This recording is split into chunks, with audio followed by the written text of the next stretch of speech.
Chicken curry ఎలా చేద్దామో చూసేద్దాం, ఓకేనా. స్టార్టింగ్ ఒక మిక్సీ జార్లో 4 టమాటాస్ తీసుకొని దాంట్లో కొద్దిగా జీలకర్ర, నెక్స్ట్ ధనియాలు, ఒక 7 or 8 జీడిపప్పు, ఎండుమిరపకాయలు, దాల్చిన చెక్క, ఇక నా మసాలా దినుసులన్నీ వేసి గ్రైండ్ చేసుకోవాలి. ఒక ప్యాన్లో ఆయిల్ వేసి 4 eggs. నేను ఎగ్స్ ఎందుకంటే మార్నింగ్ సలాడ్ కోసమని బాయిల్ చేశాను, బట్ చేసుకోలేదు. క్లైమేట్ కూల్గా ఉండడం వల్ల టిఫిన్ చేంజ్ అయ్యింది.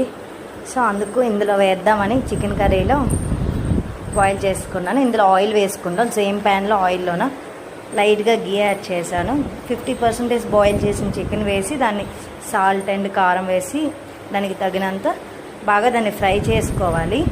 బాగా ఫ్రై చేస్తే టేస్ట్ కొంచెం బాగా పడుతుంది, ఉప్పు కారం అన్నీ. ఆ తర్వాత మనం ముందుగా గ్రైండ్ చేసుకున్న పేస్ట్ వేసి దాన్ని బాగా కుక్ చేసాక ఇప్పుడు లాస్ట్లో కొత్తిమీర, కసూరి మేతి వేస్తే